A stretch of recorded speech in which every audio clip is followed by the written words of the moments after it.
hari ini berjalan dengan lancar. Amin, amin, ya rabbal alamin. Selanjutnya yaitu sambutan.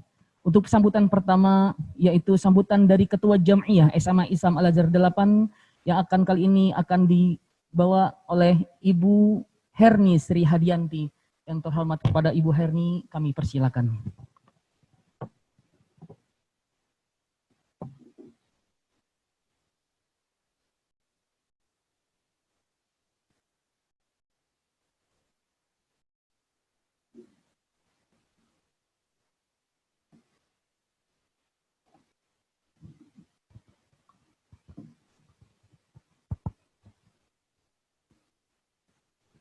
Bismillahirrahmanirrahim.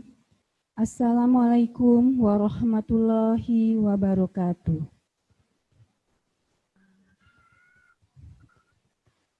Alhamdulillahirabbil alamin wassalatu wassalamu ala asyrofil anbiya'i wa mursalin wa ala alihi wa syahbihi ajmain amma ba'du. Yang terhormat pengurus Yayasan Syiar Bangsa beserta jajarannya, yang terhormat Kepala SMA Islam Al-Azhar 8, Bapak Imam Sudiro MPD beserta jajarannya. Yang terhormat Kepala SMP Islam Al-Azhar 31, Bapak Haji Amin Hamidi SPD beserta jajarannya.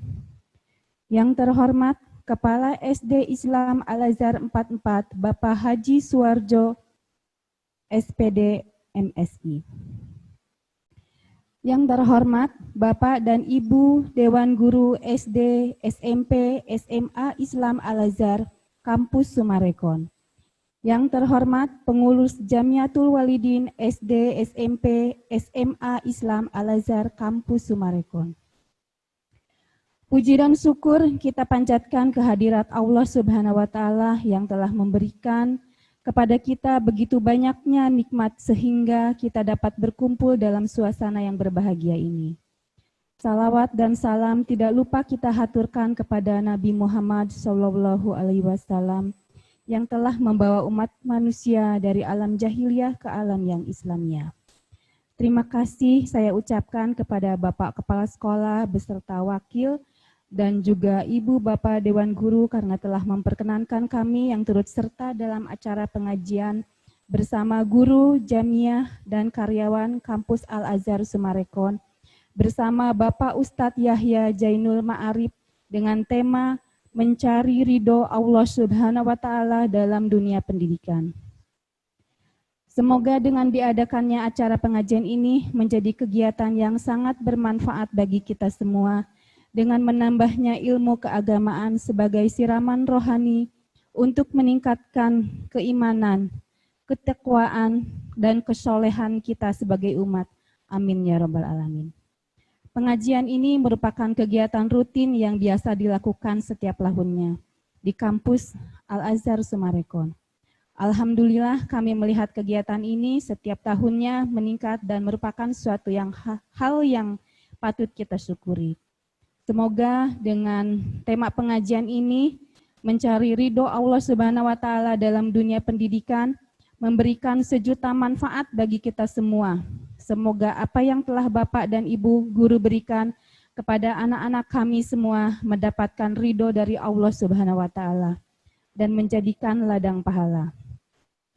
Bapak Ibu yang dirahmati Allah, alhamdulillah pada hari ini kita menghadirkan penceramah besar yang sudah tidak asing lagi, yaitu Bapak Ustadz Yahya Jainul Ma'arif yang mana beliau lebih dikenal dengan Buya Yahya, merupakan sosok seorang pendakwah yang sangat dikenal, pengasuh lembaga pengembangan dakwah dan pondok pesantren Al-Bahjah yang berpusat di Cirebon. Kehadiran Buya Yahya dalam jajaran para penyebar dakwah Risalah Islam memberikan tambahan sumber pemendaharaan ilmu dan pencerahan yang dibutuhkan umat. Di tengah semakin dahsyatnya upaya-upaya dari mereka yang mencoba terus ingin menghancurkan Islam. Buya Yahya hadir di tengah masyarakat menyapa umat dengan senyum dan mengajarkan dengan keteladanan, bukan dengan hanya ucapan. Apa yang dirasakan dan diterima oleh umat dari Buya Yahya merupakan pancaran ilmu dan akhlaknya yang merupakan manifestasi dari kecintaannya kepada Allah Subhanahu wa taala dan Nabi Muhammad SAW. Semoga apa yang disampaikan nanti menjadikan manfaat untuk kita semua. Akhirul kalam, saya atas nama perwakilan pengurus Jamiah SMA Islam Al-Azhar 8 mengucapkan terima kasih yang tak terhingga. Semoga setiap niat baik yang terlintas dalam hati kita akan mempermudah kita dalam menuai keselamatan dan kejayaan di setiap perjuangan yang kita usahakan. Amin ya rabbal alamin. Wabillahi taufiq wal hidayah. Wassalamualaikum warahmatullahi wabarakatuh. Waalaikumsalam.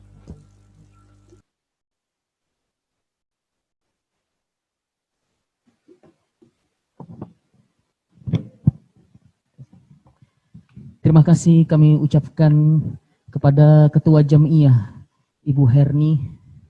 Sebutan yang kedua yaitu dari pengurus Yayasan Syiar Bangsa yang dalam hal ini yang akan diwakilkan oleh Bapak Aryadana.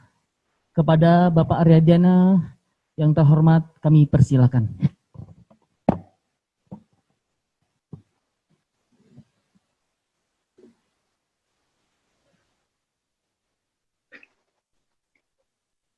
Bismillahirrahmanirrahim. Assalamualaikum warahmatullahi wabarakatuh. Alhamdulillahirabbil alamin. Wassalatu wassalamu ala asyrofil anbiya'i wal mursalin wa ala alihi washabbihi wasallam. Yang terhormat pada Bapak Imam Sudiro selaku Kepala Sekolah SMA Islam Al-Azhar 8 Sumarekon Bekasi beserta wakil dan jajaran para guru. Yang terhormat Bapak Amin Hamidi, Kepala Sekolah SMP IA 31 Al-Azhar Sumarekon Bekasi, serta wakil dan para jajaran guru. Yang terhormat Bapak Suwarjo, Kepala Sekolah SD Islam Al-Azhar 44 Al-Azhar Sumarekon Bekasi, beserta wakil dan jajaran para guru. Yang terhormat Ketua Jamiah SMA, SMP, dan SD Al-Azhar Islam Sumarekon Bekasi, beserta karyawan Yayasan Syiar Bangsa yang hadir dalam pertemuan pengajian hari ini. Pertama-tama, saya mewakili dari Ketua Yayasan, Bapak Haji Warno, dan pengurus, mohon maaf yang sebesar-besarnya karena para pimpinan yayasan belum dapat menghadiri untuk memberikan kata sambutan. Jadi saya mewakili para pimpinan mengucapkan terima kasih atas terselenggaranya pengajian dengan tema mencari ridha Allah dalam dunia pendidikan bersama narasumber kita yang kita sama-sama cintai juga, yaitu Ustadz Buya Yahya. Mudah-mudahan dengan pengajian hari ini kita semua bisa mendapatkan ridha Allah dalam dunia kita sehari-hari dalam mencari pekerjaan di dunia pendidikan, terutama Bapak Ibu guru dan karyawan-karyawan yang selalu mensupport untuk dunia pendidikan, membuat anak-anak kita menjadi lebih baik dan mendapatkan ridha Allah Subhanahu wa taala. Sekali lagi saya mewakili pengurus yayasan mengucapkan terima kasih ya, mudah-mudahan dengan ada pengajian ini kita bisa mendapatkan manfaat dan bisa kita sampaikan ke teman-teman yang tidak mengikuti pengajian. Mungkin dengan di dunia keluarga kita bisa kita sampaikan nasihat-nasihat dari Buya Yahya untuk kemajuan dalam dunia pendidikan. Akhirul kalam. Wassalamualaikum warahmatullahi wabarakatuh. Waalaikumsalam warahmatullahi wabarakatuh.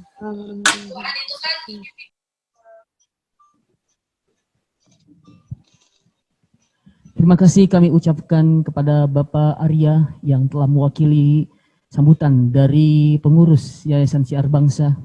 Selanjutnya yaitu sambutan dari Bapak Kepala Sekolah SMA Islam Al-Azhar 8 kepada Bapak Imam.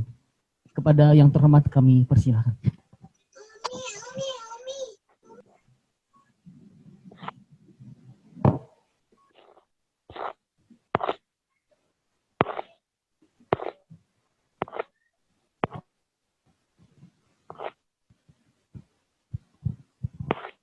Bismillahirrahmanirrahim. Assalamualaikum warahmatullahi wabarakatuh. Waalaikumsalam warahmatullahi. Alhamdulillahirabbil alamin. Alladzi khalaqal mauta wal hayata liyabluwakum ayyukum ahsanu amala wa huwal azizul ghafur. Asyhadu an la ilaha wahdahu la syarikalah wa asyhadu anna Muhammadan abduhu wa rasuluhu la nabiyya ba'dah. Allahumma sholli ala Muhammad wa ala alihi wa sahbihi ajmain amma ba'd. Yang sama-sama kita hormati dan kita muliakan ayahanda kita, Ustadz kita, Buya Yahya, yang insya Allah selalu dimuliakan oleh Allah. Kesehatannya yang sama-sama kita hormati pengurus Yayasan Syiar Bangsa beserta staf, yang sama-sama kita hormati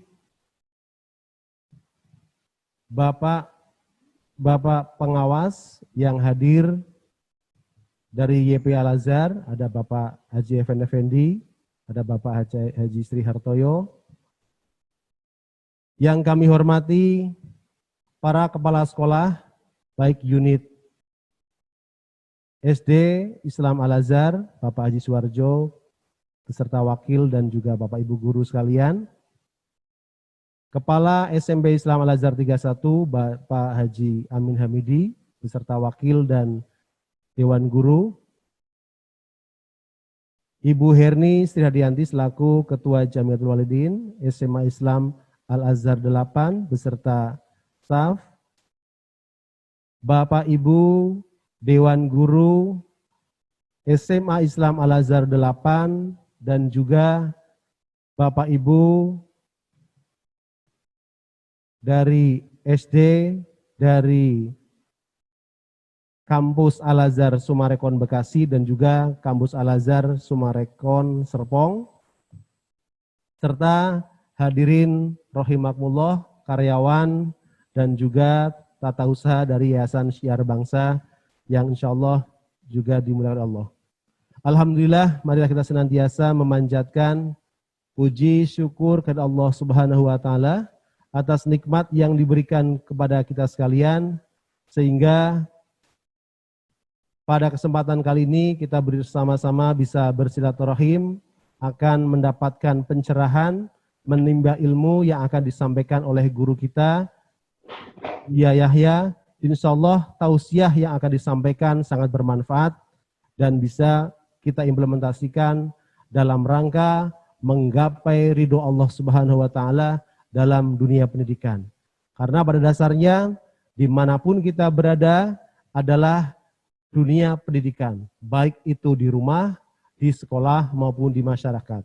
Khususnya di rumah, tarbiyatul ula ini juga sangat penting kita lakukan sebagai dasar sehingga pendidikan yang dilakukan di sekolah pun juga bisa sama-sama memperkuat, bersinergi dan juga berkolaborasi dalam kehidupan sehari-hari. Kami aturkan yang tiada terhingga kepada Bapak Ibu sekalian yang telah membantu terlaksana acara pada hari ini, sehingga alhamdulillah kita bisa mengundang dan beliau Buya Yahya bisa berkenan untuk memberikan kesempatan waktunya dan juga ilmunya untuk kita sama-sama ikuti dengan baik dan insya Allah sangat bermanfaat, dan semoga Allah SWT menjaga kita semua khususnya dari wabah penyakit khususnya COVID-19. Kurang lebih itu saja yang kami sampaikan. Kami haturkan sekali lagi Jazakumullah khairan khairan. Semoga bermanfaat insyaallah pengajian hari ini. Wabillahi taufiq wal hidayah. Walidhu wal iyayah. Wal afu minkum. Wassalamualaikum warahmatullahi wabarakatuh. Waalaikumsalam warahmatullahi wabarakatuh.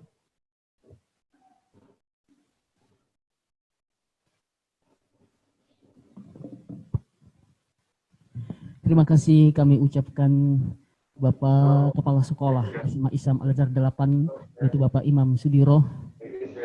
Baik, acara selanjutnya yaitu acara inti, yaitu tausiah, ceramah yang akan dibawakan oleh guru kita, panutan kita, yaitu Buya Yahya. Sebelumnya kita sapa dulu, sudah masuk. Assalamualaikum Buya Yahya, assalamualaikum. Waalaikumsalam warahmatullahi wabarakatuh. Alhamdulillahirrahmanirrahim. Gimana kabarnya Bu Yahya? Alhamdulillah sehat semuanya. Alhamdulillah, kita senang sekali nih. Dari kemarin kita selalu menanti-nanti pengajian ini bersama Bu Yahya. Alhamdulillah. Masya Allah. Baik, langsung saja. Gak ada suaranya. Para hadirin yang dirahmati Allah Subhanahu Wa Taala, mari kita dengarkan tausiah. Kita buka hati kita buka pikiran kita, mudah-mudahan lebih siap masuk dalam pengajian yang akan disampaikan oleh guru kita yaitu Bu Yahya. Yang terhormat kepada Bu Yahya kami persilakan. Bismillahirrahmanirrahim. Assalamualaikum warahmatullahi wabarakatuh. Waalaikumsalam warahmatullahi wabarakatuh. Waalaikumsalam warahmatullahi wabarakatuh. Wassalatu wassalamu ala Rasulillah sayyidina wa maulana Muhammad ibn Abdullah wa ala alihi wa ashabihi wa mawalah.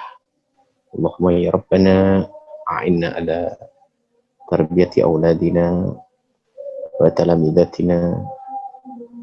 Allahumma ya Rabbana a'inna ala dzikrik, a'inna ala syukrik, wa a'inna ya Rabbana ala tarki maksiatika innaka anta ala kulli syai'in qadir. Amma ba'd, yang sangat kami cintai, kami muliakan para pejuang-pejuang Allah dan Rasul-Nya yang berkumpul di dalam dunia pendidikan, berjuang di dalam mendidik anak-anak daripada hamba-hamba Allah. Dan sebaik-baik pekerjaan adalah pekerjaan mendidik, karena itu adalah pekerjaannya baginda Nabi Muhammad SAW. Maka yang pertama dan utama perlu kami hadirkan pada saat ini, kesempatan ini adalah mensyukuri siapapun yang telah Allah pilih untuk bisa berjuang di tempat seperti ini. Maka harus bersyukur, karena apa? Semua gerak-geriknya ternyata kalau ia tulus maka akan ada nilai pahala. Semuanya. Luar biasa. Ini pekerjaannya baginda Nabi. Kalau kita tidak mensyukuri nikmat ini, maka khawatir dicabut oleh Allah hingga pada akhirnya diletakkan oleh Allah di satu tempat yang setiap saat kita melakukan dosa di tempat tersebut.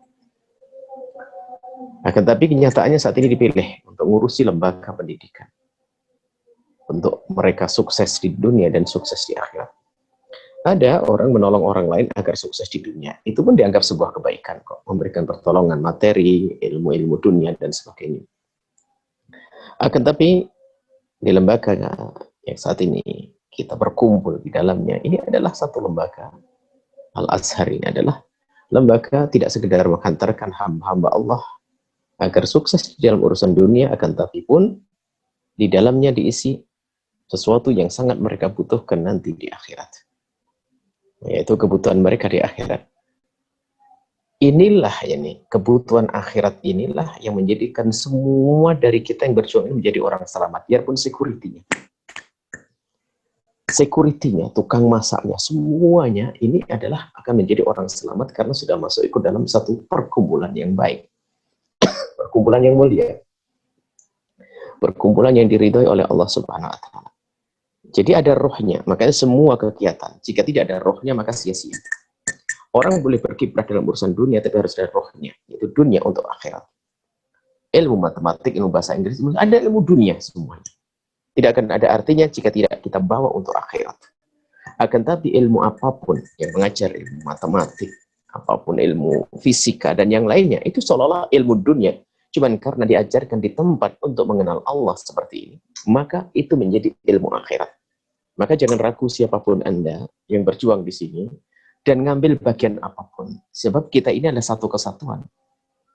Kalau sudah satu rombongan kebersamaan, ini adalah satu kesatuan. Artinya insya Allah selamat semuanya. Asalkan tulus semuanya, akan selamat nanti di akhirat semuanya. Makanya tidak ada yang bisa saling merendahkan di antara kita. Tidak boleh ada yang saling meremehkan. Siapa yang paling mulia di antara kita dalam berjuang? Yang paling tulus di hadapan Allah Subhanahu wa Ta'ala. Mungkin dia adalah seorang tukang masaknya, cateringnya, atau bagaimana. Setiap hari berpikir, ini aku akan bekerja, mau berbuat untuk orang yang lagi menuntut ilmu. Security-nya pun demikian, tukang sapunya, apalagi gurunya yang mengajarnya. Subhanallah. Ini yang harus kita hadirkan, agar di dalam berjuang ini, kita ini nggak setengah-setengah. Kalau orang bekerja, berjuang, itu mendapatkan rupiah, apalagi dengan gaji tinggi, dia akan bersemangat. Bagaimana kalau kita ini bukan sekedar dunia yang kita dapatkan, akan tapi akhirat, maka tentu semangat kita harus lebih. Yang menjadikan semangat kita lebih itu adalah keyakinan kita. Dan keyakinan ada hubungannya dengan keimanan. Maka kalau kita berjuang di tempat semacam ini harus beda. Jadi ada dalam bahasa kami adalah ada jam manajemen. Kalau kita berjuang ada jam manajemen, ada jam dakwah. Kalau jam manajemen, oke, berangkat jam 6 pagi atau masuk jam 7 pagi, pulang jam 2 siang atau jam 4 sore. Oke, itu jam manajemen. Akan tapi kita dengan Allah tidak begitu. Tidak hanya urusan kita dengan manajemen sekolah.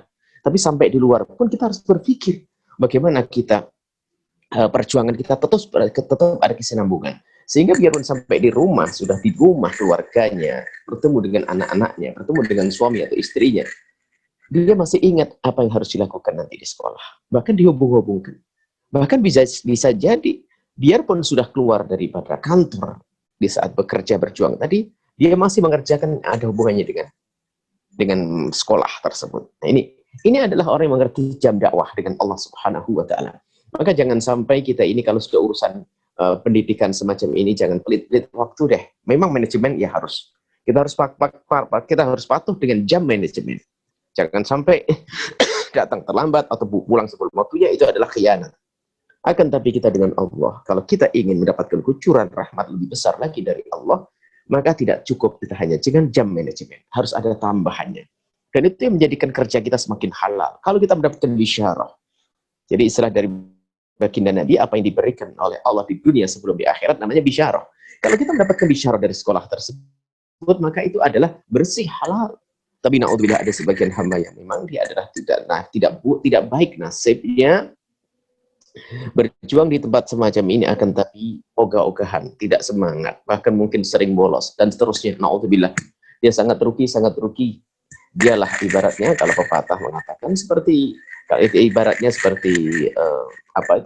seperti ayam mati di lumbung padi, di tempat ibadah, tempat pahala, akan tapi dia tidak peduli dengan pahala. Nah, ini yang pertama dan utama perlu kami hadirkan pada kesempatan ini, menyadari bahwasanya apapun yang Anda lakukan, siapapun Anda, di bagian apapun Anda, mengajar materi apapun Anda, karena Anda dalam perkumpulan kebaikan, kemuliaan, maka sesungguhnya Anda setiap saat akan dapatkan pahala dari Allah Subhanahu wa Ta'ala. Kemudian yang kedua adalah kita harus kalau kita dengan Allah berjuang di jalan Allah, itu harus selalu berupaya untuk meningkatkan kualitas. Kita jangan kalah dengan perusahaan-perusahaan dunia. Dia akan selalu memberikan pembekalan kepada pegawai pejuang, pegawai-pegawainya, karyawannya, agar membuat inovasi-inovasi di dalam bisnisnya, di kinerjanya, agar selalu menghasilkan sesuatu yang lebih bagus. Itu adalah urusan dunia. Agar bisnis mereka berjaya, tapi kita ada urusan dunia dan akhiratnya, maka kita pun harus terus berpikir bagaimana sekolah kita ini selalu berkembang dan berkembang, bukan rosot, selalu maju dan bertambah. Ini perlu. Nah, dan ini adalah tanda ketulusan. Jadi kalau kita bahas tentang keikhlasan, itu tandanya di antara adalah yaitu serius. Orang kalau ikhlas itu serius, karena dia tahu bahwasanya yang dipetik adalah yang diharap adalah pahala dari Allah Subhanahu wa Ta'ala. Maka keseriusan kita di dalam menjalankan tugas ini tanda kalau kita ikhlas. Karena kita tahu bahwasanya kita harap adalah bukan imbalan daripada sekolah, Memang ada bisyarah dari sekolah, akan tapi yang kita harap adalah dari Allah Subhanahu wa taala. Keseriusan di dalam kita menjalankan tugas agar selalu, dalam bahasa Nabi, hari ini lebih bagus daripada hari kemarin. Harus ada inovasi. Dan guru pun juga demikian, tukang sapu juga demikian. Gimana selalu kita punya ide cemerlang agar semuanya menjadi lebih bagus. Guru mengajar harus lebih bagus, bukan sekedar dia datang ke sekolah selesai, bukan. Akan tapi harus bagaimana kita berupaya untuk memintarkan anak-anak, bagaimana agar anak-anak itu bisa nanti lebih pandai, lebih cepat cara belajarnya, dan seterusnya. Nah ini, kemudian ini harus ada inovasi. Artinya semuanya harus berpikir yang demikian. Itu tanda kalau Anda tulus. Karena kenapa? Ini kendaraan Anda ini untuk menuju ridho Allah. Anda judulnya mencari ridho Allah. Kalau Anda tidak memperhatikan kendaraan Anda yang menuju ridho Allah, berarti Anda ini kurang yakin. Artinya tidak meyakini kalau kendaraan itu sampai kepada tujuan. Ya, tidak usah naik kalau begitu kan begitu.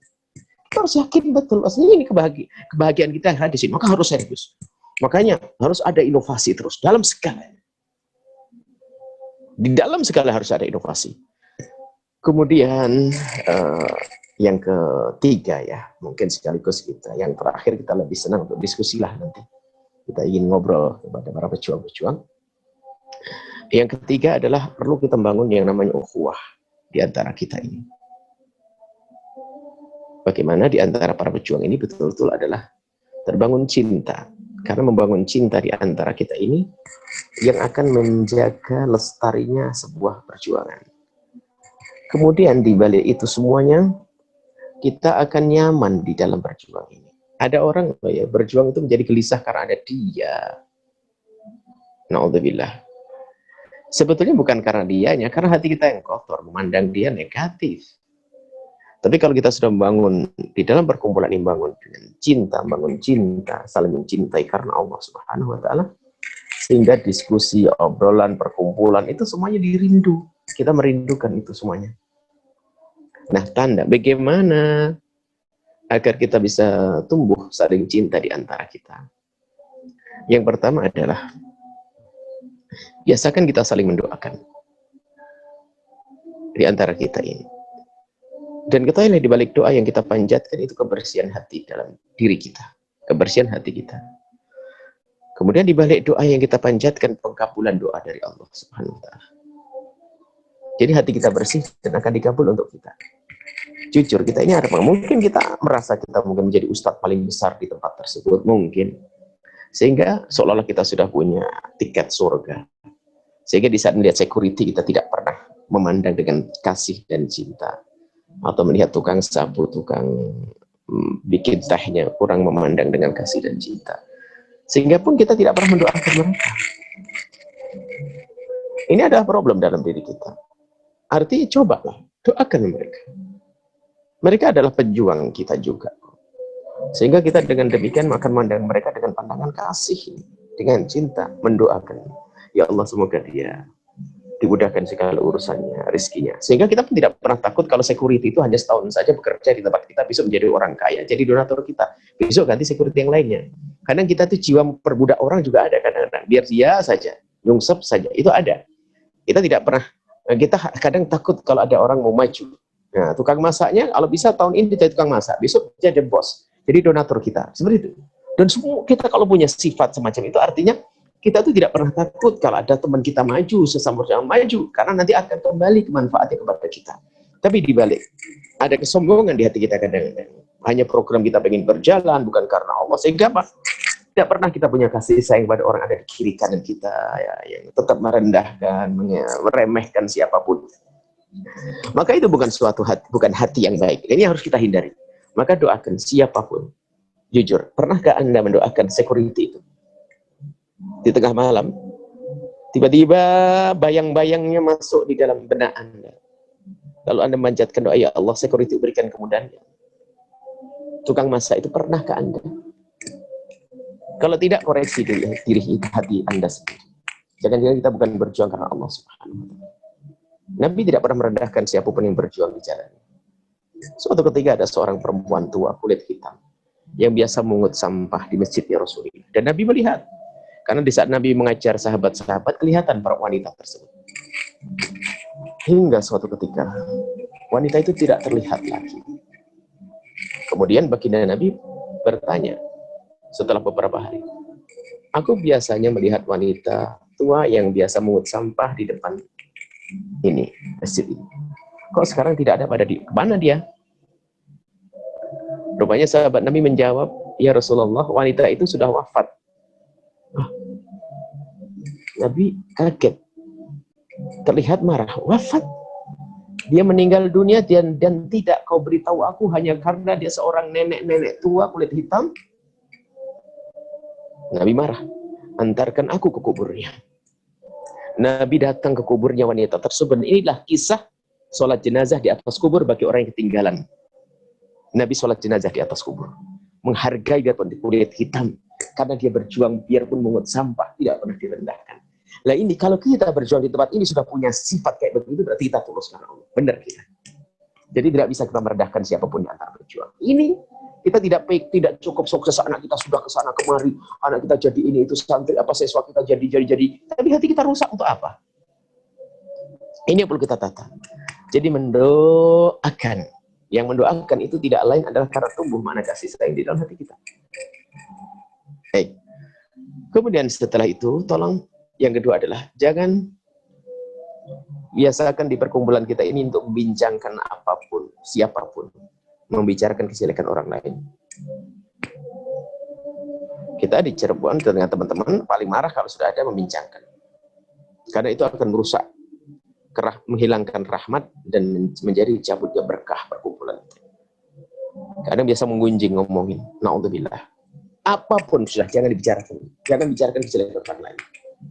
Tidak perlu. Kita bicarakan yang baik saja. Nggak ada perlunya. Hindari perkumpulan kita dari membincangkan siapapun. Kalaupun dia benar-benar jelek, nggak ada perlunya dibahas di sini. Kalau memang kita ingin mengingatkan, kita datang ke rumahnya. Assalamualaikum. Tapi jangan jadikan bahan kebiasaan menggunjing. Menggunjing itu adalah na'udzubillah, merusak pahala kita habis. Hati kita akan kotor dan Allah akan murka, berkah dicabut. Apa artinya nanti setelah itu? Sebaliknya, biasakan kita menyebut kebaikan saudara-saudara kita, pejuang-pejuang kita ini. Agar yang lain yang mendengar itu semakin cinta. Semakin cinta. Nah ini. Kemudian, nah, ini adalah yang sering dilupakan hal-hal yang semacam ini ya. Jadi hal-hal sepele. Kadang-kadang betul. Gini, kalau sudah orang biasa menggunjing itu, karena sudah menjadi kebiasaan. Kalau sudah yang digunjing habis, kawannya sendiri digunjing. Misalnya kita berlima, na'udzubillah. Berlima ini, na'udzubillah. Ini berlima gunjing orang yang ada di luar sana. Nah, tapi kemudian suatu dari 5 kita berlima, 1 keluar ke toilet saja langsung berempat sudah lirik-lirikan tuh, sudah mulai digunjing juga. Memang ini dosa besar yang hampir tidak pernah dicermati. Kalau orang membuat perzinaan ada yang gerebek oleh ini, tapi gunjing hampir tidak ada yang gerebek. Biasanya paling ini di dalam perkumpulan seperti ini bisa saja penyakit ini masuk di dalamnya. Nah ini, kalau sudah kita bisa biasa mendoakan, ya, mendoakan, kemudian setelah itu jangan ngomongin kejelekan siapapun. Kemudian yang terakhir, yang ketiga ini, budayakan dalam perkumpulan kita ini budaya yang mudah mengingatkan dan mudah diingatkan. Jadi kalau 3 hal ini, mudah mengingatkan, mudah diingatkan itu begini. Saya manusia tentu punya kesalahan dan bukan sekedar mungkin, pasti banyak kesalahan. Kalau diingatkan kita harusnya bangga dong diingatkan, berarti kita diselamatkan. Tapi ada orang itu sangat senang mengingatkan, tapi giliran diingatkan dia ngedumel ada. Atau dia berani mengingatkan, atau berani dia bisa diingatkan, tapi giliran mengingatkan dia penakut. Nggak berani mengingatkan. Ini juga berbahaya. Kalau Anda duduk dengan sahabat yang tidak pernah mengingatkan Anda, sebetulnya dia adalah pendusta, pengkhianat. Akan tapi bersyukurlah kalau Anda duduk dengan orang yang sering mengingatkan kepada Anda. Baik, ini mungkin yang perlu kami sampaikan. Jadi, biasakan. Bahkan itu berlaku suami istri loh. Kadang kami sering guyonan. Coba di atas ranjangmu tulis, mudah mengingatkan dan mudah diingatkan. Sebab ada suami kalau diingatkan sama istri langsung keluar banting pintu. Ada istri diingatkan sama suami, diem, nggak tahu dia paham atau enggak. Itu ada model begitu tuh. Itu bikin kesel juga. Jadi nggak bisa. Kalau kita diingatkan, sambut, makasih wahai suamiku, makasih wahai istriku, makasih wahai kawanku. Makasih. Budaya mengingatkan kalau ada dalam sebuah perkumpulan, maka perkumpulan ini akan aman. Dan ya tadi yang kita inginkan akan terjalin cinta, saling menghargai, maka lestarilah sebuah perkumpulan. Dan itulah menjadi perkumpulan tadi sebagai judul seperti itu yang akan diridhoi oleh Allah Subhanahu wa taala. Mungkin ini saja bisa kami sampaikan dan mungkin kita lanjutkan dengan diskusi. Mungkin ada yang mau ditanyakan oleh para ustadz dan ustadzah, masya Allah, dan juga para pejuang-pejuang yang lainnya. Wallahu a'lam bishawab.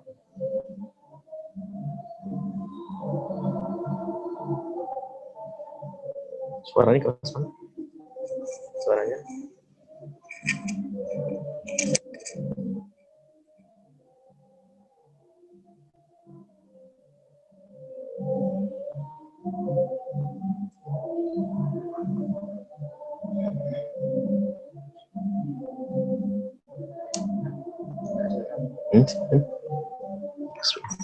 Silakan.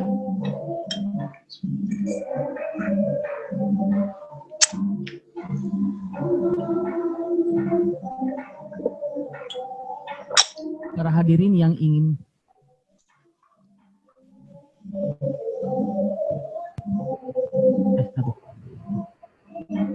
Baik, hadirin yang dapat Allah Subhanahu wa taala, kita telah menyimak tadi tausiah yang telah disampaikan oleh Buya Yahya. Bagi para hadirin yang ingin bertanya, kami persilakan, kami buka termin tanya jawab. Untuk kali ini dipersilakan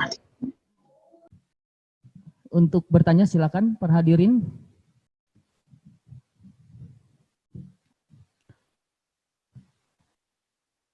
Ya, raise hand ya, kita pakai raise hand ya.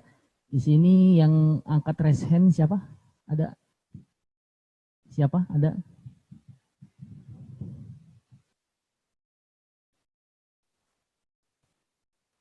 Belum ada. Silahkan para hadirin yang ingin bertanya, yang langsung ingin bertanya kepada Buya Yahya atau dari ibu-ibu jamiah, dari ibu guru, silakan. Atau mau nitip juga boleh langsung ke saya.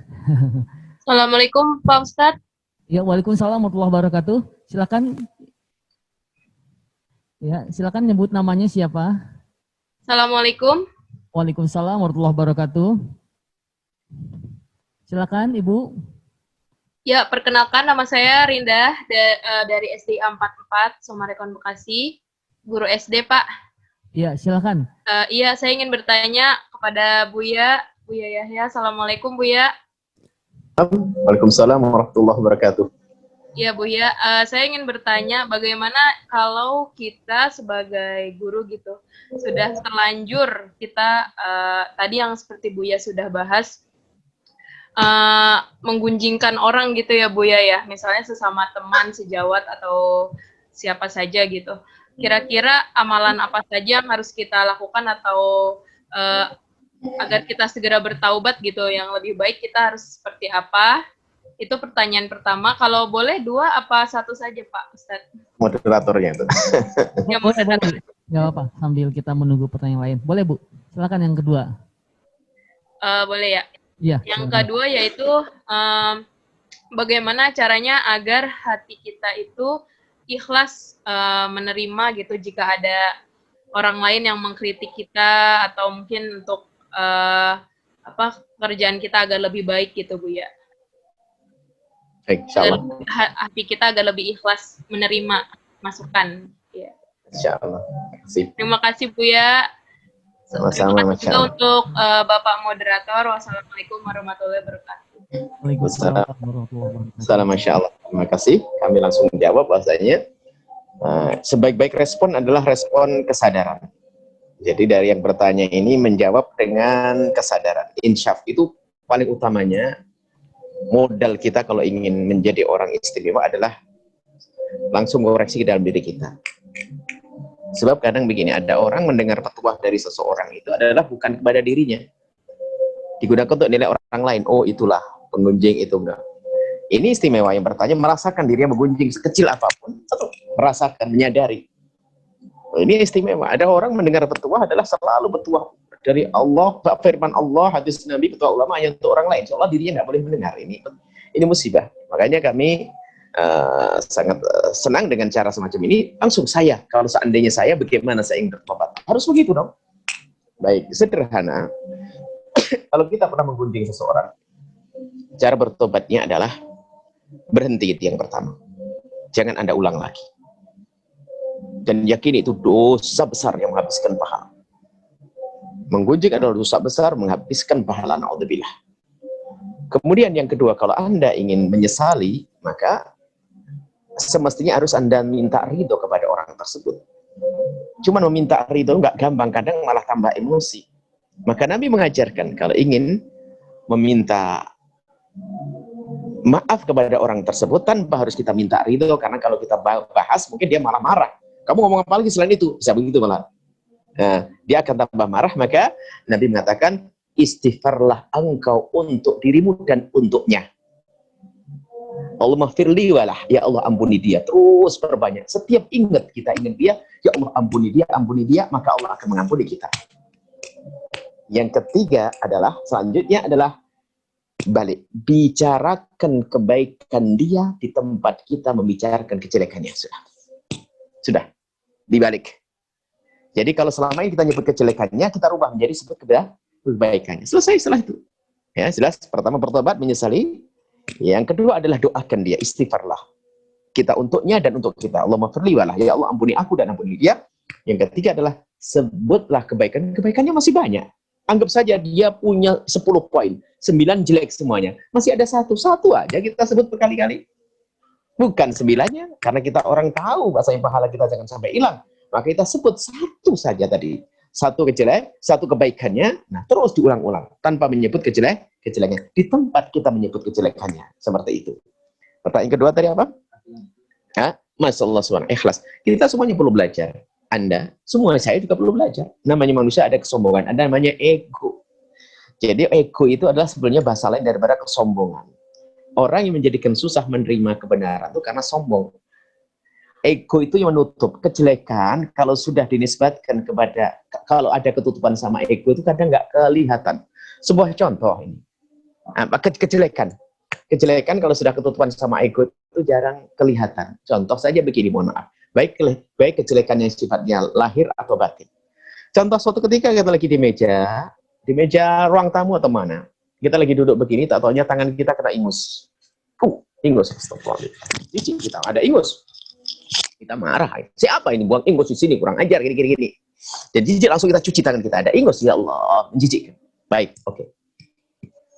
Suatu ketika, ya namanya manusia, kebanyakan minum es, musim panas, lalu kita juga flu, teman. Meler juga gitu. Ya, gini, ingus kita cuma gini, Dok. Baju gini, Dok.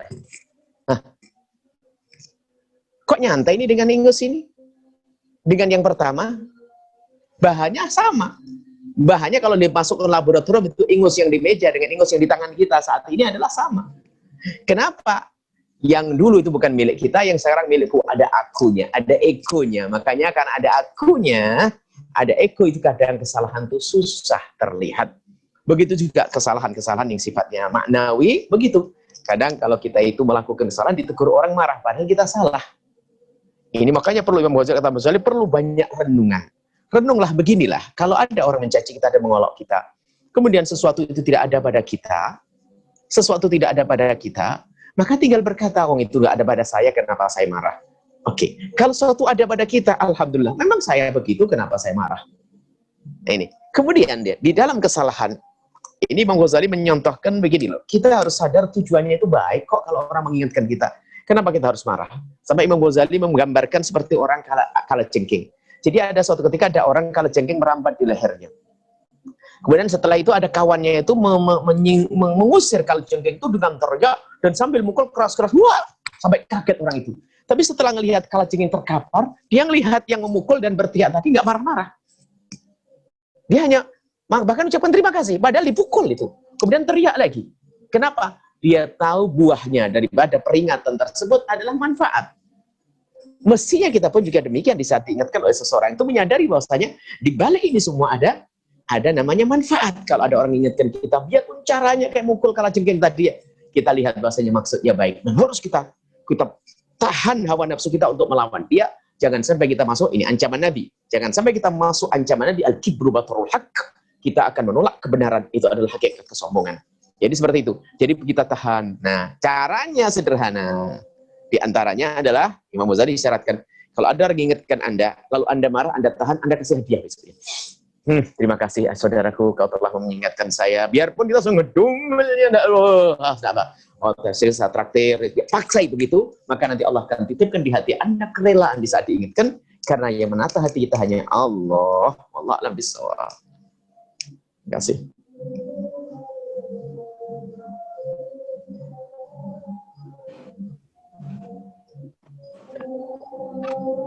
Baik, kami persilakan untuk penanya selanjutnya. Pak Wahyudi saya. Ya, Ustaz. Ya, silakan Bu Aris ya. Iya, terima kasih Pak Wahyudi. Assalamualaikum warahmatullahi wabarakatuh. Waalaikumsalam. Waalaikumsalam. Yang terhormat Bu Yayah ya. Ada beberapa hal yang akan saya tanyakan. Mungkin yang pertama, memperkenalkan diri dulu. Saya Aris Herliana, guru SMA. Yang saya tanyakan itu berkaitan dengan fenomena yang sekarang dia. Jadi kebetulan kan saya mengajar anak SMA itu anak yang sudah berpikiran kritis gitu ya. Nah, ketika di sekelilingnya itu dicontohkan misalkan orang-orang yang mempunyai pengetahuan agamanya tinggi gitu, tapi ternyata gitu tidak mencontohkan akhlak yang baik dalam hal misalkan hal sepelenya misalkan tutur kata ataupun mengontrol emosi, seperti itu kan sering jadi ini ya, jadi pertanyaan anak-anak gitu kan. Itu buktinya ya orang yang ilmu pengetahuannya tinggi, ilmu agamanya tinggi, ternyata tidak selaras dengan perilaku yang diajarkan Islam gitu. Nah, bagaimana memberi pengertian ke anak-anak untuk seperti itu gitu. Terus yang kedua untuk misalkan kita misalkan ada teman kita gitu ya, atau mungkin ya orang di sekeliling kita, saudara kita misalkan mempunyai perilaku seperti itu, supaya tidak menyinggung gitu ya, untuk ya saya sendiri merasa saya kan jauh dari kesempurnaan gitu. Supaya tidak menyinggung untuk membicarakan ini gitu, cara masuk ke dianya itu seperti apa gitu, untuk istilahnya kita apa ya, mengobrolnya itu gitu. Baik. Itu saja mungkin. Masya Allah, makasih. Subhanallah, jazakumullah, makasih banyak ustadzah-ustadzahnya ini, Masya Allah. Yang pertama adalah masalah kritisnya para siswa tentang keadaan. Nah, itulah makanya nasihat Imam Ghazali itu sangat sederhana dalam kitab Bidayatul Hidayah, Muqaddimah Bidayatul Hidayah itu. Makanya kalau ngajar itu jangan hanya mengandalkan ilmu, perlu kita namanya perilaku, ngasih contoh. Sehingga dikatakan Imam Ghazali, lisanul hal afsah min lisanil maqal. Yani antak min lisanil maqal. Jadi yang namanya memberi contoh yang baik itu lebih fasih daripada kita ngomong panjang lebar. Jadi memang yang namanya suri toladan itu adalah lebih terasa bagi seseorang daripada omong banyak. Nah, ini secara umum semacam itu. Kemudian, nah ini kalau sudah ada santri ada mahasiswa kritis banyak, itu bagus. Kritisnya kritis positif. Kenapa? Dan memang itulah yang seharusnya ditonjolkan. Akhlak itu harus kita tonjolkan melebihi daripada ilmu itu sendiri. Nabi membawa namanya al-haq. Tapi al-haq itu harus dibungkus namanya akhlak. Nggak cukup orang itu menyampaikan kebenaran tapi tanpa cara yang benar. Akhlak nggak bisa diterima. Harus ada hak, ada al-haq. Nah, namanya akhlak ini yang paling utama. Sehingga dalam bahasa sederhana guru kami, Abu Habib Hasan Baharun, mengatakan bahasanya, kalau ilmu mau tambah 1 kilo, akhlakmu harus 2 kilo. Ini bahasa sederhananya. Kita itu sering selama ini belajar ilmu. Nggak bisa. Akhlak itu dirasakan. Kalau anak-anak kita, coba kita beri pertanyaan 5 tentang akhlak, dia bisa lolos dan menjadi nilai 100. Contohnya, berbakti kepada orang tua hukumnya wajib. Kurang ajar kepada kakak adalah haram. Ini semua bisa menjawab. Tapi kenyataannya, itu kan ilmu teori sangat mudah dihafal teori. Makanya tekankan kepada anak-anak, bahkan itu kesempatan. Benar wahai anakku, apa yang kau sampaikan? Istimewa kau.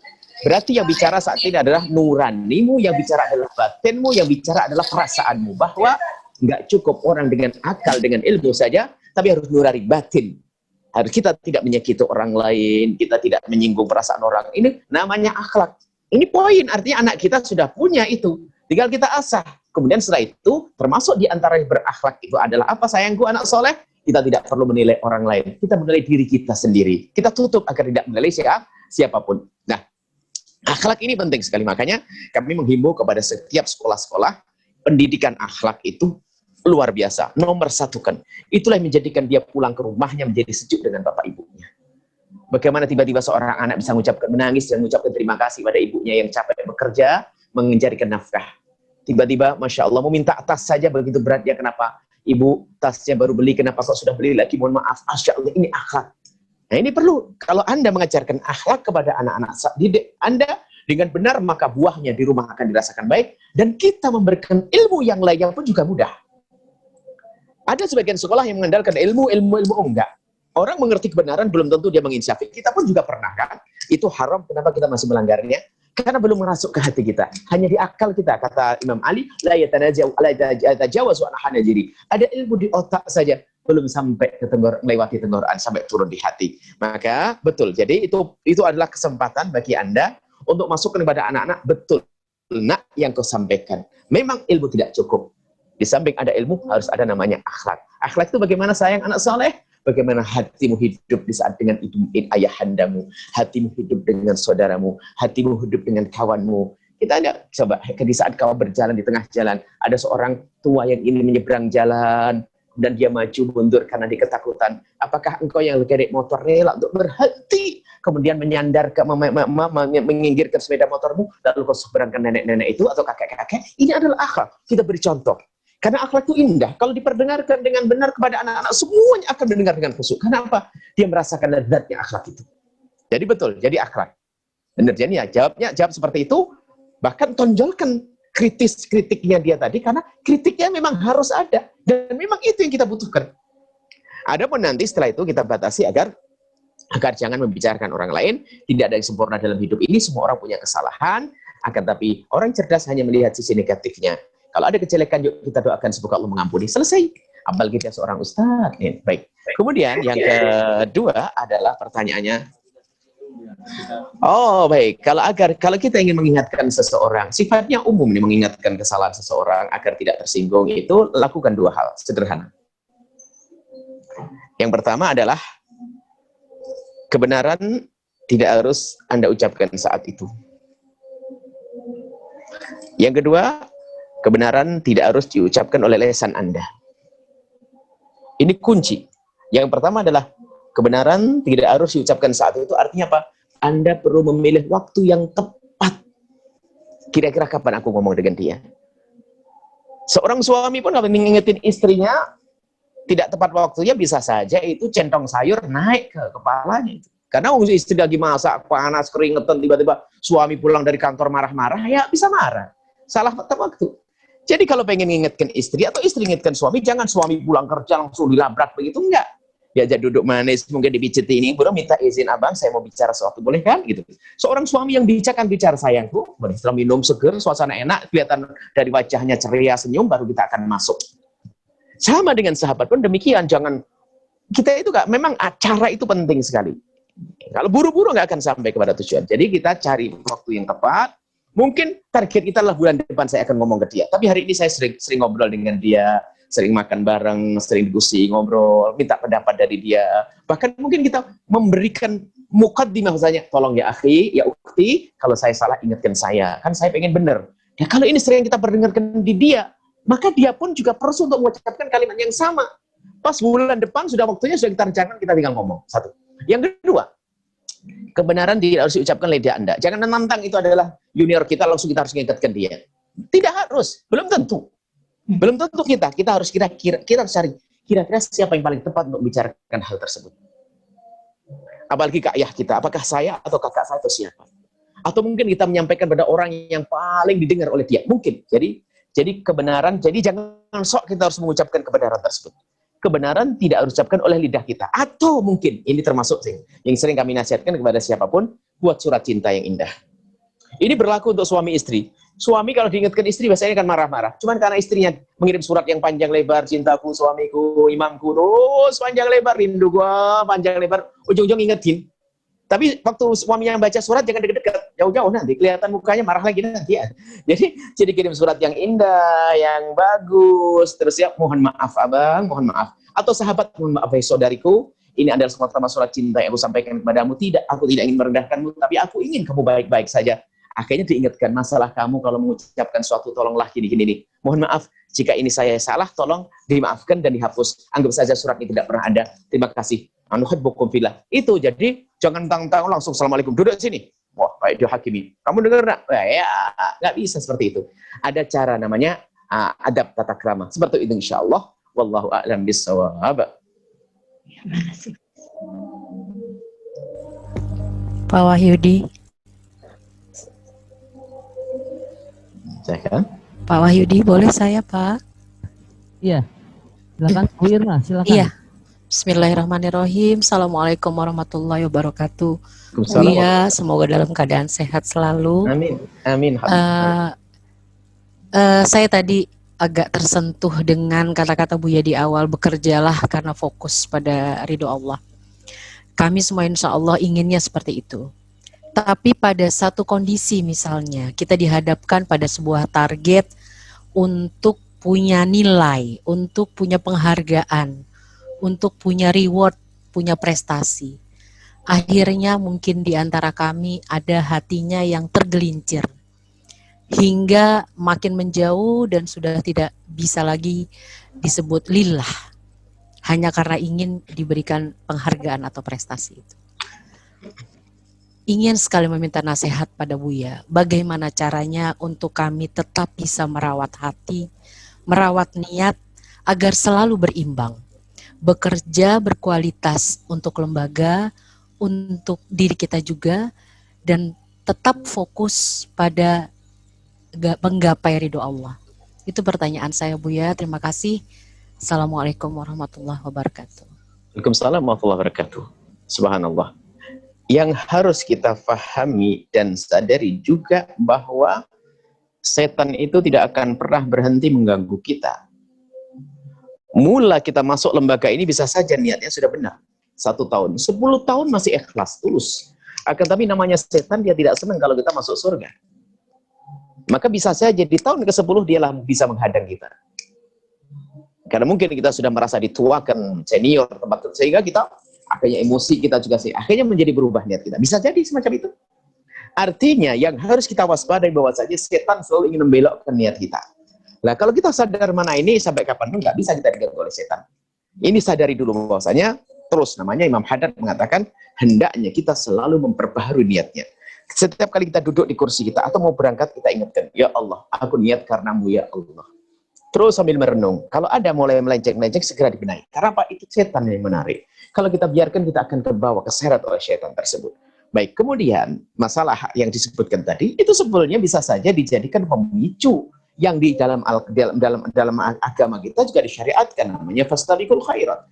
Kita perlu kok berlomba-lomba di dalam agama. Kita harus sukses. Kalau perlu saya menjadi guru terbaik. Cuman setelah itu diasah di hadapan Allah juga dong, kan gitu. Saya akan menjadi harus begitu. Nah kalau Anda tetap berpegang pada ini, apapun yang Anda kerjakan akan selamat kan. Bahkan harus prestasi, harus begini, target harus sampai. Kalau pakai target gimana? Kita harus ada target dong. Sekolah kita mau jadikan sekolah seperti apa? Harus dengan cara yang benar. Dan ini justru yang menjadi baginda Nabi senang kan. Nabi sudah memberi wanti-wanti, jangan sampai hari kita itu sama dengan yang kemarin. Hendaknya hari ini lebih bagus hari yang lalu. Nah ini. Maka jangan ragu Anda, teruskan jalankan. Adapun ternyata di dalam perjalanan, kalau memang niat melenceng, itu bukan saja di saat prestasi di atas. Bukan saja di saat kita sukses. Di saat gagal pun setan juga berbisik.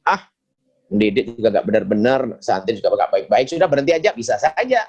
Artinya setan tetap akan menghentikan langkah Anda untuk berjuang di jalan kebaikan, baik Anda sukses atau tidak sukses. Akan tapi kalau sudah karena Allah, istilahnya semuanya akan sukses. Di dunia kelihatannya tidak sukses. Minggu kita mendidik anak-anak gagal lagi. Kita mendidik anak gagal lagi. Tapi di hadapan Allah sudah dapat pahala loh ya. Jangan dianggap. Di hadapan Allah ada pahala. Misalnya, didik anak kok tidak benar-benar. Ya Allah, sudah saya ajari yang benar, tapi tetap saja tidak benar. Saya tetap dapat pahala di hadapan Allah. Kalau bahasa sederhana begini, kalau kita mengajak satu orang kepada kebaikan, maka saat itu kita mendapatkan pahala. Biarpun dia belum mengikuti ajakan kita. Kalau kita mengajak yang kedua, kita tetap dapat pahala. Biarpun dia belum mengikuti kita. Ngajak yang ketiga, dapat pahala yang ketiga. Biarpun dia tidak mengikuti kita. Intinya kita berbuat.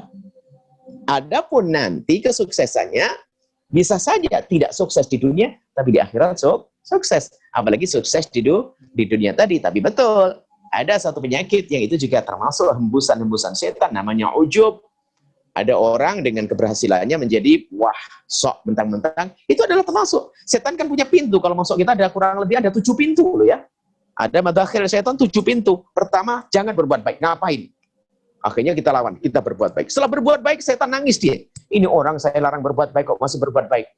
Anda berbuat baik. Setelah berbuat baik, kata setan, oke, berbuatlah baik. Berbuat baiklah sebanyak-banyak. Aku akan rusak kau dengan cara lain. Setan mutar-mutar, dimasukkan wilayah ria. Sehingga setelah berbuat baik, dia memang, setelah ria, enggak, saya tidak boleh ria. Ria dosa. Setan nangis, jerit.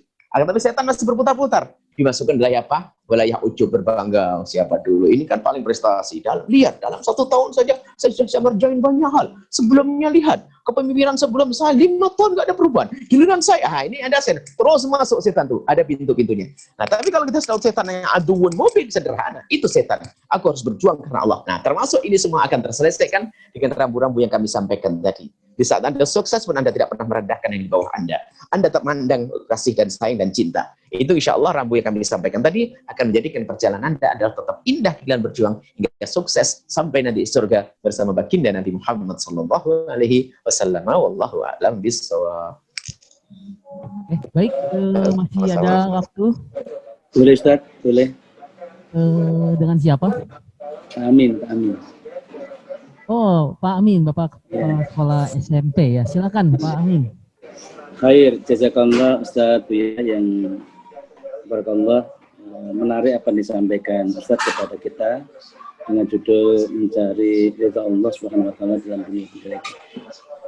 Ya, pada prinsipnya kita selaku murabi ya, bahkan Dapur Jamiah pun menjadi seorang murabi ya, selaku pemimpin, apalagi di masa PJJ ini keterlibatan orang tua kita sangat luar biasa dalam proses untuk dalam dunia pendidikan. Mungkin menyambung apa yang disampaikan Bu Una tadi, kalau kami ini kan mencari ridha Allah dalam dunia pendidikan, yakin insya Allah kita sejak kita berangkat dari rumah, dalam perjalanan sampai sekolah, niat yang pertama kali yang kita lakukan ibadah kepada Allah. Mengabdi menjadi bagian dari Rasulullah, menjadi seorang murabi. Hanya mungkin yang akan master adalah bagaimana kita mengetahui bahwa Allah itu ridho dengan yang kita lakukan. Sehingga apa yang kita lakukan mulai dari berangkat sampai dengan pulang lagi itu betul-betul bahwa apa yang kita lakukan ini Allah ridho dengan yang kita lakukan. Mungkin saya pertanyaannya, bagaimana kita mengetahui kalau Allah itu ridho dengan kita atau tidak ridho dengan kita yang kita lakukan. Subhanallah. Baik. Akan jazakallah. Masya Allah, terima kasih. Masya Allah, jazakumullah, ini pertanyaannya. Penting sekali bahasanya, memang kita selalu bicara tentang ridha Allah. Tapi apakah ada tanda ridha Allah pada kita? Tandanya Allah ridha kepada kita adalah sederhana. Kita ridha dengan yang kita lakukan. Itu saja. Tandanya Allah ridha kepada Anda itu Anda melakukan dengan senang. Tiba-tiba, Masya Allah, ya Allah, Alhamdulillah. Bayangkan, ada orang bisa bangun malam tiba-tiba bersyukur. Kan mestinya meninggalkan tidur, kan bisa bersedekah. Ya Allah, aku bisa nolong orang fakir itu. Kok pas ada duit saya ini? Loh, ini ada apa dengan itu semuanya? Kan aneh, keluar duitnya kok dia masya Allah, Alhamdulillah. Jadi tandanya Allah ridho, Anda itu ridho dengan kebaikan yang Anda lakukan. Jadi kalau Anda merasa senang, sehingga kullun muyassarun lima khuliqa, jadi Allah itu akan menapakkan kaki kita itu melangkah di jalan yang memang tujuan kita di mana. Kalau ahli surga, Allah tapakkan ke jalan surga. Ya gini, Anda telah ditapakkan oleh jalan surga. Nah, kemudian sekarang ada orang nggak ridho-ridho. Saya sedih terus, akan tapi kenyataannya. Nah, pertama adalah itu tandanya. Yang pertama, tandanya Allah ridho, Anda itu ridho dengan apa yang Anda lakukan. Yang kedua, kalau belum ridho, Anda tidak bisa keluar dari kebaikan tersebut. Allah ridho kepada Anda, buktinya apa? Kalau Anda ingin keluar, nggak bisa. Sama sebagai contoh santri. Santri itu 5 tahun, setiap mau liburan itu mesti nangis. Nangis mau pulang. Oke. Sampai 5 tahun. Ternyata nggak bisa keluar. Kenapa? Allah sayang kepada dia, nggak bisa keluar, biarpun dia menginginkan keluar. Bahkan mungkin ada di antara semuanya ini ada guru-guru yang pengen resign bolak-balik, pengen keluar, tapi nggak jadi-jadi. Kenapa? Allah tidak menghendaki Anda di luar. Kenyataannya Anda biarpun dalam keadaan gelisah, tidak senang di sini, kenyataannya nggak bisa keluar kok. Allah bikin Anda tetap di situ. Cuman bedanya, yang pertama menjalani dengan lega, yang kedua adalah dengan susah. Makanya itu yang digambarkan dalam hadis Nabi adalah orang yang dibawa ke surga dengan rantai. Suruh masuk surga dipaksa. Suruh ngajar di sekolah semuanya ini kepaksa. Tapi gitu. Jadi ada 2 tanda keridhaan adalah kita lega melakukan itu. Yang kedua, kita tidak bisa keluar dari kebaikan, biarpun kita ingin keluar. Sehingga seperti disebutkan bahasanya, tanda hamba yang dicintai oleh Allah adalah begitu mudahnya dia melakukan kebaikan biarpun tidak direncanakan sekalipun. Tanda kalau hamba itu tidak dicintai oleh Allah, begitu mudahnya melakukan dosa biarpun tidak direncanakan sekalipun. Itu. Seperti itu. Semoga Allah menjaga kita di perkumpulan yang diridhai oleh Allah Subhanahu wa taala. Dan harus kita yakini ini adalah kebahagiaan. Kebahagiaan sesungguhnya nanti di surga nanti. Setelah kita mati baru kita metik pahala ini semuanya. Maka istiqomahlah dan istiqomahlah. Wallahu a'lam.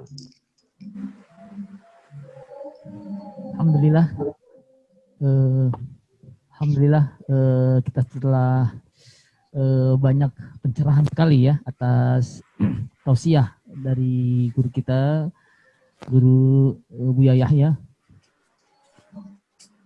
Baik, ada yang ingin bertanya, silakan Pak Adil ya, silakan Pak Adil. Assalamualaikum warahmatullahi wabarakatuh. Assalamualaikum warahmatullahi wabarakatuh. Buya, perkenalkan nama saya Adil. Saya adiknya Mas Alfi, iparnya Habib Muhammad Basaiban. Oh, Masya Allah, subhanallah. Terima kasih. Alhamdulillah. Ini Alhamdulillah bisa bertemu dengan Ustaz walaupun bisa bertemu dengan Buya walaupun secara virtual nih Buya. Alhamdulillah. Terima kasih banyak. Subhanallah. Adik, abang ada adik dari Mas Alfi? Adik dari Mas. Masya Allah ya. Buya, pertama mengucapkan terima kasih nih kemarin Buya sudah memberikan nama untuk anak saya. Oh, subhanallah. Alhamdulillah, terima kasih banyak. Buya Yahya nih sudah memberikan nama untuk anak saya. Alhamdulillah ya untuk kali ini bisa bertemu dengan Buya secara virtual. Masya Allah nih. Masya Allah. Sangat senang sekali Buya bisa menyempatkan waktu untuk mengisi tausiah di SMA Islam. Senang sekali kita, sangat senang nih. Allah mudahkan semuanya. Buya, masuk ke pertanyaan Buya. Ini yang ada di benak saya karena kita bekerja sebagai guru dari rumah, kita tidak tahu qadar Allah. Kalau misalkan dalam perjalanan Allah mencabut nyawa kami, panjang umur semuanya insya Allah. Apakah kami termasuk mati syahid karena jihad di jalan Allah, berniat untuk memberikan ilmu kepada anak-anak, baik ilmu dunia maupun ilmu akhirat yang tadi sudah Buya sampaikan, yang terpenting akhlak. Apakah kita termasuk mati syahid karena sudah berjuang di jalan Allah? Karena pernah saya dengar ada cerita orang yang sudah melakukan maksiat, kemudian dia ingin bertaubat, di tengah jalan dia meninggal. Kemudian diukur antara jarak dia mau bertobat sampai di tempat tobatnya gitu. Nah, itu pertanyaan pertama, Buya. Karena pertanyaan ini saya terinspirasi dari salah satu teman kerja kami yang baru mungkin sekitar tahun kemarin yang meninggal di tempat kerja. Nah ini saya coba. Nanti pas kamu cair. Itu yang jadinya ingin coba ditanyakan apakah kita termasuk syahid karena sudah berjuang. Yang ini. Baik Buya, mungkin itu yang ingin ditanyakan. Terima kasih. Wassalamualaikum warahmatullahi wabarakatuh. Assalamualaikum warahmatullahi wabarakatuh. Masya Allah, terima kasih subhanallah pertanyaannya.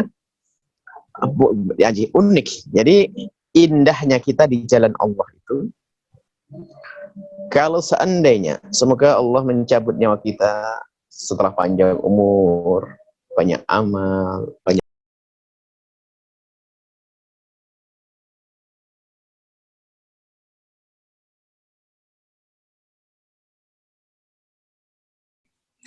Pak, kok di-mute, Pak? Buya, suaranya ke-mute, Buya. Oh, lupain.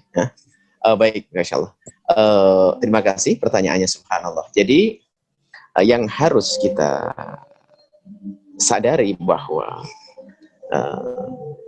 selagi kita berada di jalan Allah, kalau kita berjuang di jalan Allah itu, nafas kita itu akan ada nilai pahala. Semoga panjang umur semuanya. Mati kita adalah nanti setelah panjang umur, banyak amal.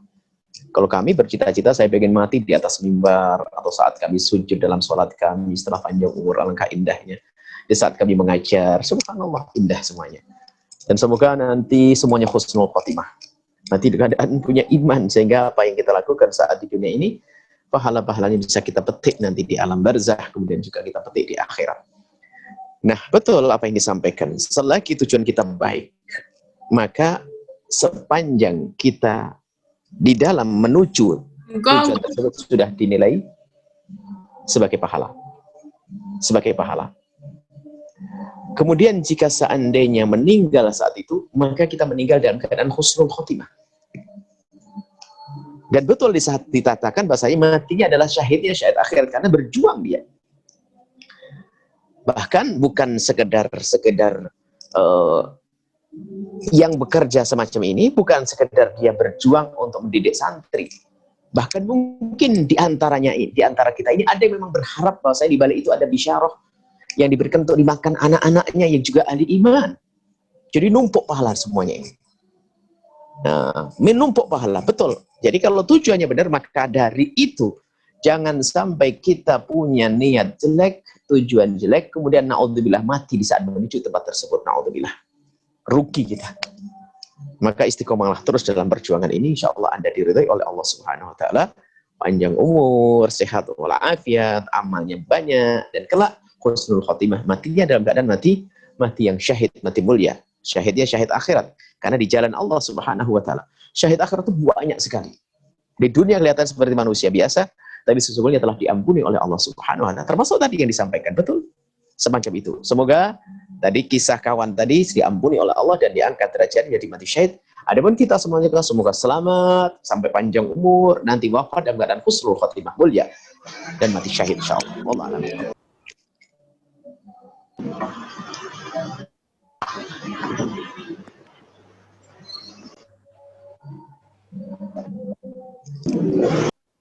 Ustadz Wahyudi masih boleh bertanya. Dengan siapa ini? Dengan Ibu Erna. Oh, Ibu Erna ya. Oke, silakan, kami persilakan Bu, nggak apa-apa. Masih satu lagi ya, terakhir ini ya, insya Allah ya. Silakan. Terima kasih. Assalamualaikum warahmatullahi wabarakatuh, Bu ya. Waalaikumsalam warahmatullahi wabarakatuh. Ya, mohon maaf, mungkin langsung saja ada 2 pertanyaan, kalau memungkinkan waktunya. Yang pertama, mungkin minta penguatan dari Buya atau nasihat dari Buya dengan kondisi kami sebagai pengajar dan pendidik di kondisi pembelajaran kami yang PJJ seperti ini. Mungkin Buya punya nasihat atau punya penguatan buat kami, walaupun memang di bulan ini memang sudah berakhir ya untuk pembelajaran di semester 1 ya, tapi mungkin bisa menjadi semangat bagi kami di pembelajaran nanti menghadapi semester 2 seperti itu Bu ya. Kemudian yang kedua, dengan kami sudah berkecimpung mendidik anak-anak kurang lebih mungkin ada 5 sampai ada yang 15 tahun, ada yang 20 tahun lebih seperti itu ya. Tidak menutup kemungkinan mungkin kami banyak berbuat kesalahan kepada murid-murid kami. Bagaimana Buya caranya biar kami tetap ada dalam ridho Allah ketika kami mungkin punya banyak kesalahan kepada murid-murid kami. Apa yang harus kami lakukan atau amalan seperti apa yang bisa menghapus kesalahan-kesalahan tersebut. Terima kasih Buya. Assalamualaikum warahmatullahi wabarakatuh. Assalamualaikum, Masya Allah. Yang pertama tadi, insya Allah semangat dalam sudah terlaksana semester 1 dan mulailah semester 2 adalah dengan lebih semangat lagi, dengan penuh keridhaan dari Allah Subhanahu wa Ta'ala dan dengan segala kemudahan insya Allah. Kemudian tadi masalah kesalahan, ya sebaik-baik guru harus seperti itu, merasa ada kekurangan atau bahkan kesalahan dengan yang diajarnya. Karena itu adalah satu modal besar baginya untuk pertama waspada. Kedua untuk berbenah. Guru kalau terus merasa paling benar, maka dia akan tidak bisa berubah, nggak akan menjadi lebih bagus. Justru harus semacam itu. Harus kita memikir, bahkan indah yang diajarkan Nabi, kalau seandainya ada murid nggak benar, jangan salahkan dia. Itu adalah guru yang selalu berinovasi. Seorang juru dakwah, maka kalau seandainya masuk kampung, satu kampung diceramai kok nggak baik-baik, nggak benar-benar, jangan salahkan dia dong. Akan tapi salahkan mungkin cara kita yang kurang tepat. Mungkin kurang pandai kita mengambil hati mereka. Nabi saja koreksi diri kok. Nabi ada orang diceramai nggak sadar-sadar, Nabi koreksi. Apakah ada yang salah dari omonganku? Nabi tidak pernah salah dalam omongannya. Kita pun juga demikian. Kalau ternyata melihat sesuatu kita nggak banyak berubah, jangan salahkan dia. Jangan dibilang kepala batu, dasar. Oh tidak. Berarti saya yang kurang. Saya harus evaluasi. Saya harus berbedah. Kalau terbukti ada kesalahan yang lalu misalnya, mohon maaf, mungkin kita pernah punya pemikiran yang menyesatkan, sesat. Sudah pada keliaran siswa-siswa kita sudah keluar salah dengan kesesatan kita atau dosa-dosa yang kita ajarkannya. Bagaimana tobat kita? Ibaratnya begitu. Tobatnya adalah sama, sederhana. Selagi kita masih bisa mengejar mereka untuk kita tarik kembali, kita arahkan, ya oke. Kalau tidak, sederhana. Seperti kita telah menjerumuskan 5 orang, ayo kita benahi 5 orang. Karena mungkin Anda merasa atau kita sebagai guru pernah salah dalam mengajar siswa-siswa yang telah lampau, maka tobatnya adalah agar saya betul lolos, betul-betul lulus di dalam mendidik akan menjadi ahli surga, maka anak yang akan aku didik tidak boleh seperti yang dulu. Itu sudah tobat. Jadi kejadian yang dulu tidak boleh terulang lagi pada siswa. Nah ini, maka akan terjadi inovasi. Dari kita sendiri sebagai guru akan buat perubahan, lihat kinerja kita kepada siswa, yang kita lakukan kepada siswa pun juga semakin baik. Nah itulah tobat kita.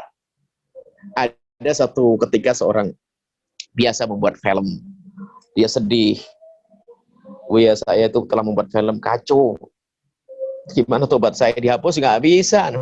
Gimana cara sebisa mungkin Anda hapus? Nggak mungkin bisa. Oke. Kalau begitu, seperti halnya engkau telah menyesatkan 100 orang, maka sekarang kamu ikut kiprah di dalam menobatkan orang 100 orang. Ya gitu. Kalau mengejar yang dulu nggak mungkin, jadi harus membuat satu. Akhirnya masuk dalam terjun dalam dunia berjuang, dalam dunia dakwah untuk menyesali kejadian yang lalu. Jadi seperti itu. Jadi sebagai ibu guru yang solehah atau soleh harus seperti itu, merasa bahwasanya ada kekurangan yang telah diberikan, ada kesalahan, itu wajar. Kemudian selagi itu kesalahan benar-benar kita bisa minta kepada anak-anak tersebut. Kalau kesalahan pemikiran atau kesalahan akhlak, maka sekaranglah kita membangun anak-anak kita yang sekarang dengan serius, maka ketulusan kita nanti akan Allah dengar, kemudian setelah itu Allah akan kirim hidayah ini kepada anak-anak kita yang dulu. Tiba-tiba sudah tua, anak-anak cantik kita betul menjadi baik, kembali baik. Kuncinya dari kita yang serius kepada Allah Subhanahu wa Ta'ala. Ini saja insya Allah. Jangan ragu. Jangan ragu insya Allah dalam mendidik. Kalau tentu kesalahan selalu ada dari kita. Ada emosional, ada marah, dan sebagainya. Ada macam-macam model-model kita dalam mendidik. Akan tapi sebaik-baik orang adalah selalu koreksi diri, membuat evaluasi, kemudian berbenah. Ini saja. Wallahu a'lam bishawab.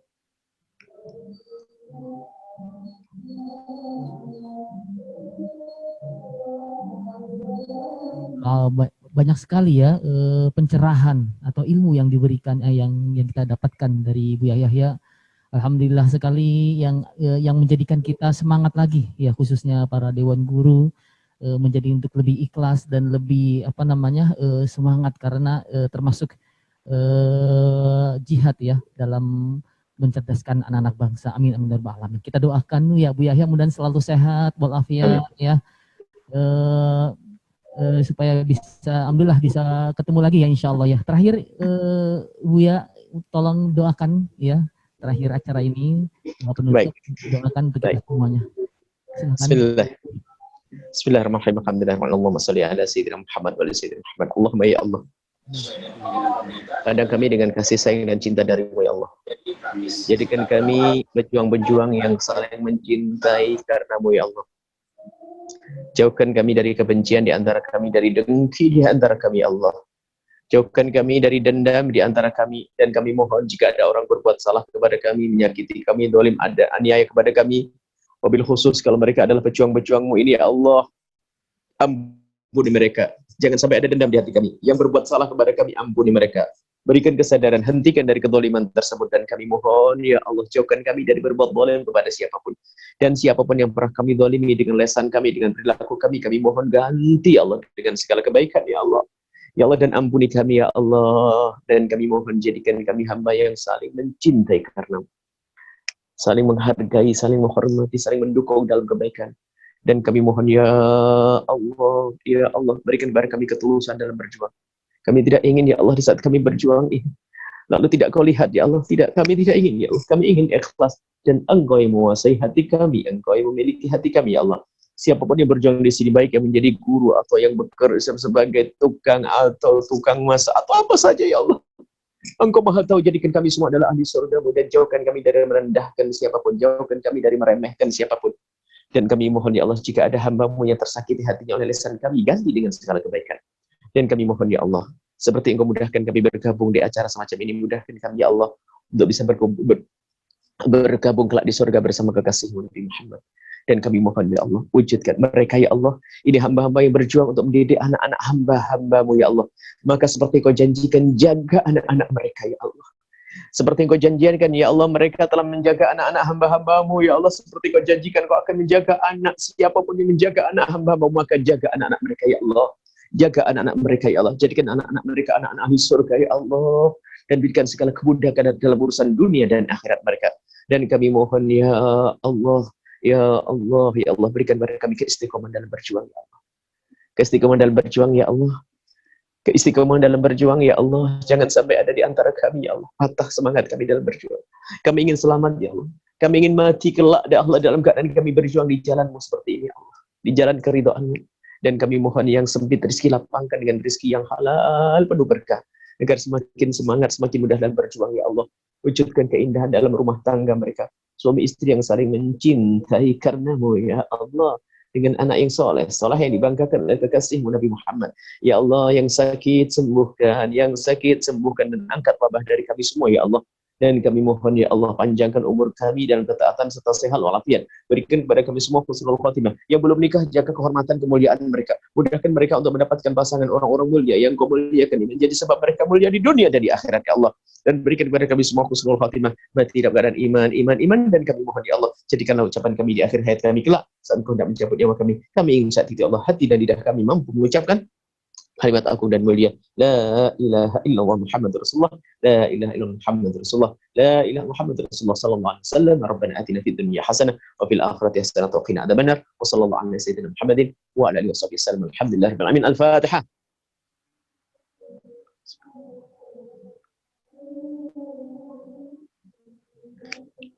Masya Allah, terima kasih semuanya. Mohon doa selalu, doakan kami. Ya, ya, terima kasih Buya Yahya. Insya Allah kami doakan semoga selalu Buya Yahya selalu sehat walafiat. Ya, insya Allah selalu sering-sering memberikan kita tausiah. Masya Allah, kita kembali semangat kembali ya dalam jihad dan ruh yang apalagi tadi doanya ya Allah menyentuh sekali. Alhamdulillah. Mudah-mudahan doa-doa Buya yang disampaikan tadi dikabulkan dan diterima Allah Subhanahu wa taala. Amin amin ya rabbal alamin. Baik Bang Buya Yahya, terima kasih atas tausiahnya. Kita mengucapkan terima kasih banyak atas tausiahnya. Mudah-mudahan memberikan pencerahan dan semangat yang baru, khususnya para Dewan Guru di ajaran yang insya Allah ajaran di semester kedua ya, ajaran baru. Baik, kami hadirin yang berbahagia, karena doa telah dilantunkan menandakan berakhirnya acara pengajian kita di sore hari ini. Mudah-mudahan banyak memberikan ilmu dan pencerahan kepada kita semuanya. Amin amin ya rabbal alamin. Baik, saya sebagai MC mohon undur diri. Mari kita tutup acara pengajian kita di sore hari ini dengan bersama baca alhamdulillah dan kafatul majlis. Alhamdulillahirabbil alamin.